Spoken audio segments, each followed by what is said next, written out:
Welcome to the Budget Archive. My name is Mitch, and welcome to Starter Upgrades.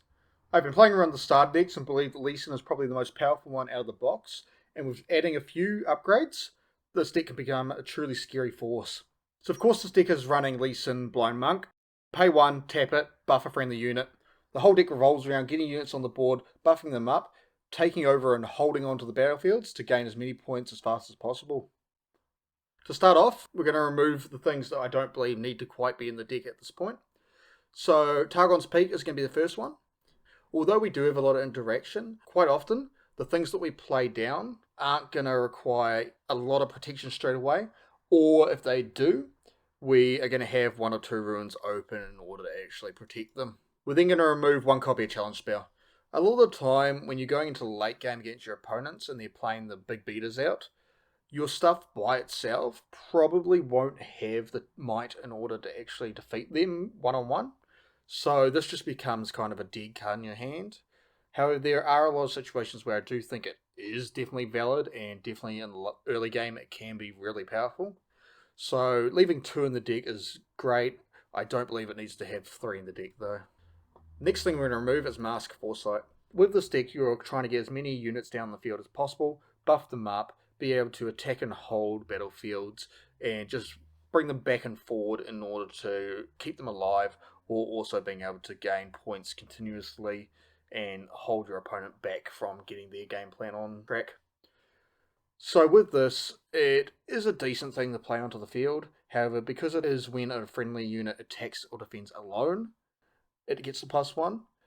A lot of the time you are going to be attacking more than one thing in this deck. So this just becomes kind of a pointless thing to have on the field, especially into the late game. We're then going to remove 2 copies of Pack a Cub. 3-drop 3 might is still decent. It's got hidden, so you can recycle a rune in order to hide it. Then when your opponent goes in attacking your battlefield thinking they're going to win the battle, you can then reveal it from hidden, getting an extra 3 might on board, which is powerful. However, they're just better cards in the game to replace it that I felt that it wasn't necessarily needed in this deck. We're then going to remove 1 copy of Wizened Elder. It's a 4-drop, 4 might, that while it is buffed, it has additional +1. Definitely a very strong thing to have, especially into the late game. When you're attacking with multiple units, this is effectively going to be a 6 might unit for 4. However, especially in the early game, it does feel a little bit clunky sometimes, because you have to be able to get it on the field, get it buffed, have it awake, and then be able to attack with it. So with so many steps required to have it active with the buff on it, there's just a lot of situations where it's not as useful as it seems like it could be. However, I do feel like it is definitely one of those cards that having 2 of it in the deck is definitely worthwhile. Moving on, all these are perfectly fine, they're great in the deck. Next thing will be Utter Wildman. So with this, although it can be left in the deck, if you don't have a lot of the cards to upgrade this yet, it's a great thing to leave in there. I just felt that because you're trying to get buffs on everything and then attack and get the bonuses off suddenly, as we'll see soon, this just becomes one of those ones where it's counterintuitive. You have the buff, so it's working and you're going well, but then suddenly you're trying to get rid of your buff. There are situations where you can have this down, attack with it, gain the battlefield, remove the buff, give it ganking or something, and then move to the other battlefield, kill whatever your opponent has there, as well as possibly attacking with other units, depending on the situation. So it can be really good. It just felt a little bit clunky in the stick when I was trying to play it, and just felt there might be a few better options to play. And the next 2, Stormclaw Urison and Mountain Drake. Stormclaw is the only one that actually has an effect on it, being that when you play it, channel Rune Exhausted. We aren't really ramping too much in this deck. Most of our things are going to be 6 and below anyway. So having it as a 7-drop with 6 might, there's just better options in the 6 might category for cheaper without giving you what is effectively a unneeded effect in this deck. And then Mountain Drake. Just vanilla 9-drop with 10 might. Yes, it's powerful. Yes, it looks like it would be amazing. However, there's just a lot in this game that will easily remove this or just counteract it. It doesn't come in woken up straight away. There's going to be very few situations where you do get this out, wake it up, and then are able to actually use it in an impactful manner. So because of that, I just decided that it probably isn't needed in the deck. Moving into the upgrades to replace the stuff that we have removed. Starting with the battlefield, our best bet is going to be Obelisk of Power. So this is at the start of each player's first beginning phase, that player channels 1 Rune. So once you go into game 2 or 3, depending on if you win game 1 or you win game 2, you'll know if you're going first or second because you will have the choice.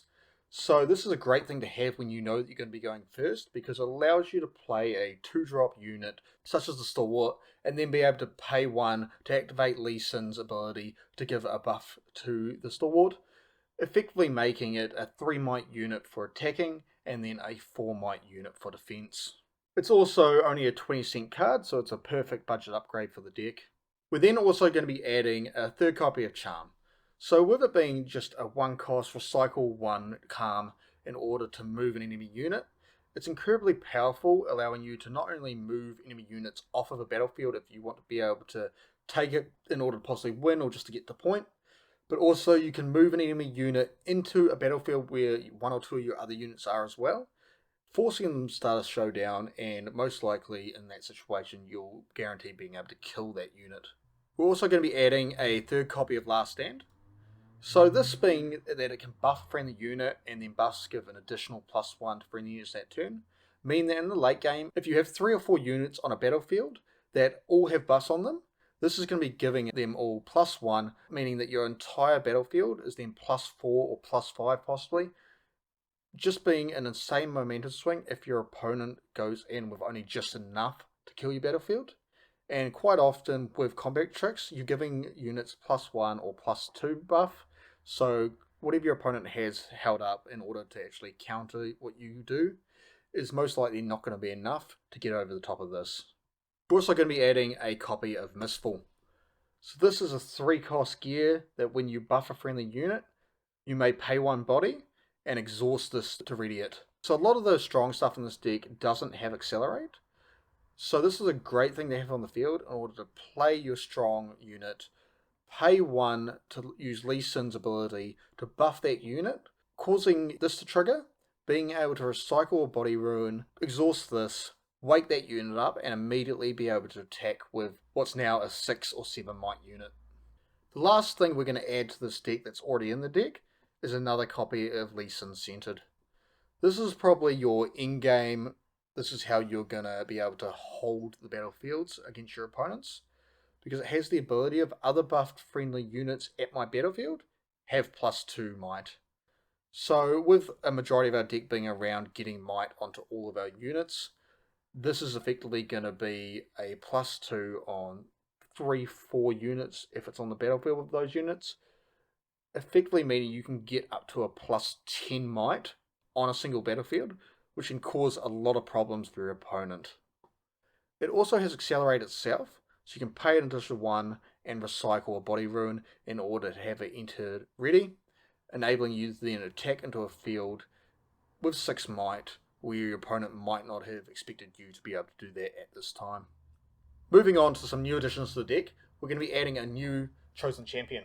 So we're going to be adding only 1 copy of Lee Sin Aesthetic, as I do feel like having multiple copies does clunk up the deck a little bit, and although it is a super powerful card, it isn't quite needed. It is also a $4.09 upgrade, so we are reaching up into that realm of spending a bit of money on the game. And of course, I want to make these upgrade guides as budget friendly as possible, enabling people to get a decent deck together so they can play with friends without having to put a huge amount of money into the game. So it has shield, so +1 what's a defender, which is always good, but it also has tap it and buff me. The main effect on this, however, though, is I can have any number of buffs. So not only are you to tap this every turn to put a buff on himself, but you can also tap Lee Sin Champion in order to put a buff on this at the same time. So you're going to effectively be netting 2 buff a turn, which when this is on a battlefield and just holding there and just gaining your point every turn, can make it incredibly hard for your opponent to get rid of it. And of course there are going to be situations where you want to spend a buff on other cards, and this is a great target in order to remove a buff from, as you're consistently able to get the buffs back without having to pay the cost for the Lee Sin Champion. The next upgrade is probably the most pricey upgrade in the deck. However, I do think it is just absolutely needed for this deck. And that is these two Sonya's Hourglass. So it's a 2-drop that the next time a friendly unit would die, kill this instead, and recall that unit exhausted. The main thing you're going to be using this with is the Lee Sin that we just showed you, in terms of your opponent's going to do everything in their power to try and remove that. And if you're able to hide this at the battlefield where he is, you can then react with this when they go to try and kill him in some way, enabling you to then not lose him. He will lose his buffs, however, that is a small price to pay in order to actually keep the unit himself around, and he will be recalled to the base in order to survive. This is just one of those things that when your opponent expects to either wipe your board or just completely remove your most powerful thing, it can just be a momentum swing of enabling you to not only keep whatever they were going to kill, but also put them off their math, because they may have thought that, yes, I can do this, remove all that, and then I'm safe to attack this battlefield, as he won't be able to remove it on his next turn. These are coming in a bit pricey, at $9 each. However, I do think it is truly worth it, and if you have managed to open 1 or 2 of these out of packs, it's the perfect thing to add into any Calm deck at this point. The next upgrade I recommend is 2 copies of Clockwork Keeper. This is an amazing early game play, being a 2-drop with 2 might, that as you play me, you may pay an additional Calm. If you do, draw a card. So with this, card advantage in this game is massive. Decks that draw a lot of cards often do really well because they're able to keep on playing stuff out, keep the momentum going, protect their stuff without losing everything out of their hand instantly, and just being able to get a 2-might unit onto the field in order to attack for your 3rd turn while replacing itself is just very powerful. On top of this, this is a great thing to do when you have the Obelisk Scout, enabling you to then pay 1, put a buff on it, giving it a 3-might attack going into your 2nd turn. The last thing I'd add would be 1 copy of Dragon's Rage. Not a huge amount of decks are running this at the moment, however I do feel like it's a massive momentum swing for the game, as it has move an enemy unit, then choose another enemy unit at its destination, then deal damage equal to their might to each other. So especially if your opponent is playing a lot of 3-might, 4-might units, and you know that they aren't holding up interaction because they've moved them to base, or maybe they've got 1 on a field and 1 in a base, and you just don't have the power in order to actually remove it itself. This is a great thing to be able to play, move it back to their base, and then have it and something else on their base deal damage to each other. Not only moving that thing that was on the battlefield off the battlefield, but also most likely killing 1 or 2 of your opponent's units at the same time. Another instant that can be really good with this is that if your opponent controls both battlefields, you can move a unit from one battlefield to the other battlefield, have your opponent's stuff do damage to each other, and because damage is only healed at the end of a combat step, or at the end of turn, that damage is going to stay on those units, allowing you to then attack with something slightly weaker than normally would allow you to win that battle. Winning a battlefield, killing both their units at the same time, causing a massive momentum swing, not only getting rid of their access to both battlefields, but also getting you a conqueror on that battlefield, and then leaving the other one open to most likely be able to take with something else. Of course, in this deck, it is important to remember we want to keep as many things as live as long as possible, so it may not always be wise to take over that other battlefield straight away if you have no way to protect that thing going into your opponent's turn. In our sideboard, we're going to be adding 2 copies of Rune Prison. This is a 2-drop, recycle 1 Calm Ruin action card that has stun a unit. A stun unit doesn't deal damage this turn, so this is a massive card against decks that are running a lot of high might units, but not many units.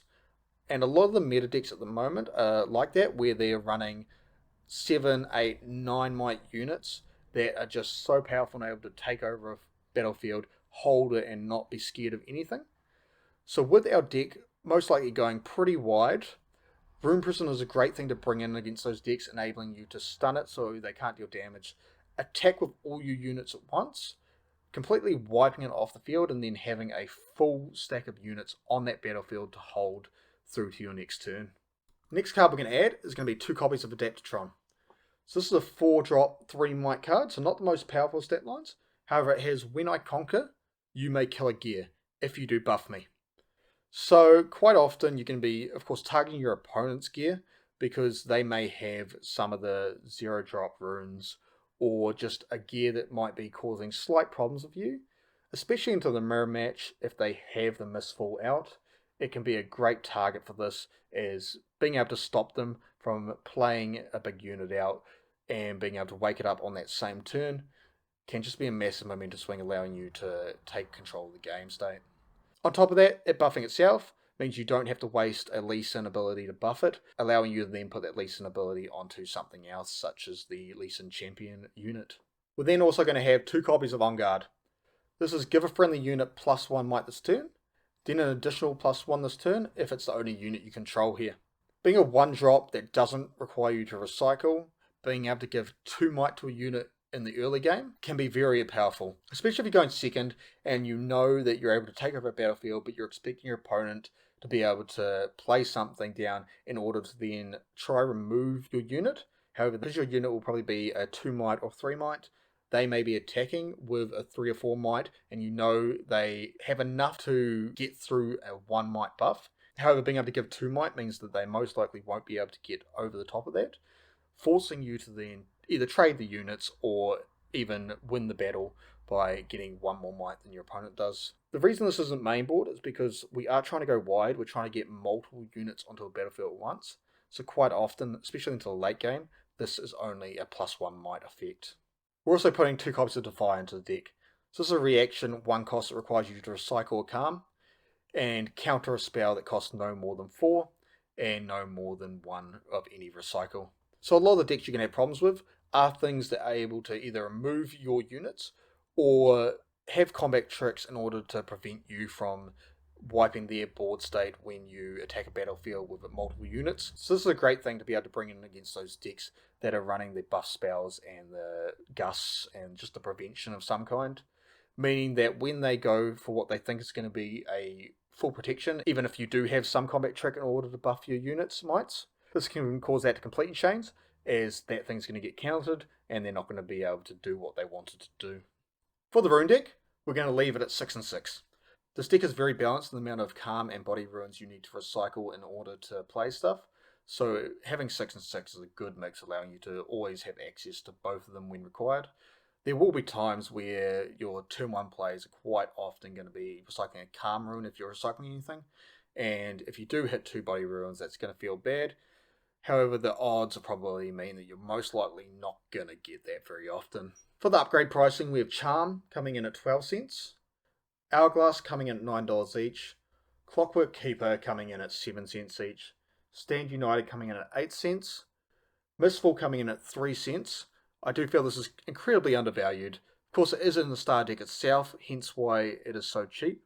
However, I do feel like it is probably one of those rares that should be worth a little bit more if it wasn't in the deck. We have Dragon's Rage coming in at $4.98, Lee Sin Aesthetic coming in at $4.09, and then Lee Sin Centered coming in at 45 cents. Lee Sin is another one of those cards that is definitely worth more than what it is currently worth. However, being in the starter deck, that is going to drag the price down considerably, seeing as everyone can guarantee get one from just opening a starter deck. For the sideboard pricing, we have Rune Prison coming in at 10 cents each, Adaptatron coming in at 13 cents each, and On Guards coming in at 9 cents each, with the Fire coming in at 38 cents each. We also have Obelisk of Power coming in at 27 cents. Thank you so much for watching. Don't forget to like and subscribe, and comment down below and let me know what other decks you'd like me to upgrade. Until next time, stay safe.